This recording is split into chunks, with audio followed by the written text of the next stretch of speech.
We've always been saying that it's 95% heaven and 5% hell because of those times of war and times of conflict. So my name is Adi. I am 30 years old. I've lived in Kibbutz Nahal Oz since I was 2 years old. On October 7th, there was supposed to be a big celebration to celebrate the 70 years since the kibbutz has been established. And people have been practicing, and the kids have been practicing their dances, the adults, everyone was getting ready. But instead, we found ourselves hiding in the shelter for about 18 hours. So we woke up at around 6:30. There was a Tzeva Adom alert that went off. I was at home with my brother and his wife. We all grabbed our phones somehow and ran into the shelter. We had no electricity for some points. We had no internet connection for most of the time. The only source of information was our dad, who was staying in the other side of the kibbutz, and he was informing us whatever was going on. Around 2 p.m., we got a text message saying that the army has finally came and that they are in the kibbutz. We heard people walking around the house. We heard people walking inside the house. And then we heard strong knocking on our door. We heard the people speaking in Hebrew, so we were praying it's the army. We realized we weren't protected because easily they could open the door. And we were fortunate enough to have the army standing in front of us. I asked one of the soldiers to try and break the door for us, to try and lock us in the shelter. As he was going to bring the hammer that was somewhere in the house, we heard gunshots. There was a gunfight for a good couple of minutes inside the house, outside of the house, all around us, shooting, screaming, yelling, Hebrew, Arabic.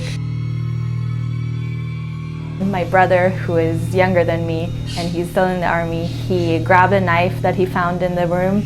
He held the door with his life to try and protect me and his wife.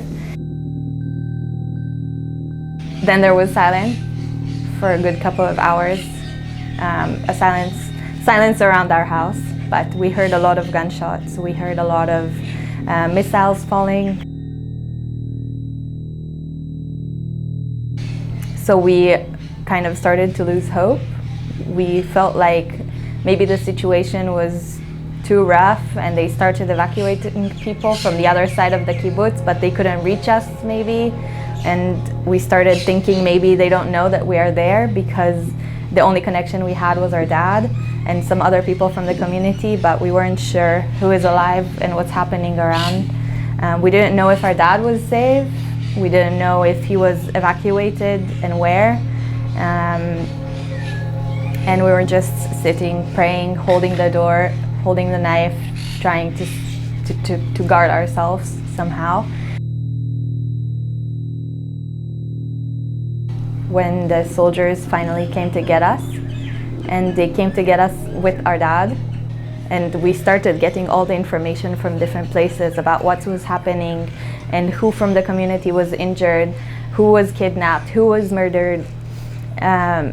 What we realized is that our dad was there after he has been evacuated, fighting with the soldiers to come and get us for the past 3 hours, not knowing if we were even alive.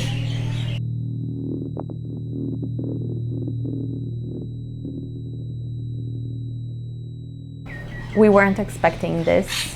We weren't expecting this to happen to us. We weren't expecting this to affect us so much. We've lost so many people.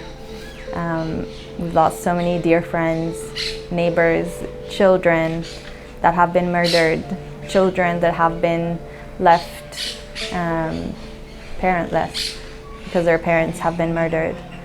We have old people who are being held hostage, and there is a big need of recovering. There is a big need of mental support and financial support to families. People have lost their jobs, people have lost their homes, people have lost all their belongings.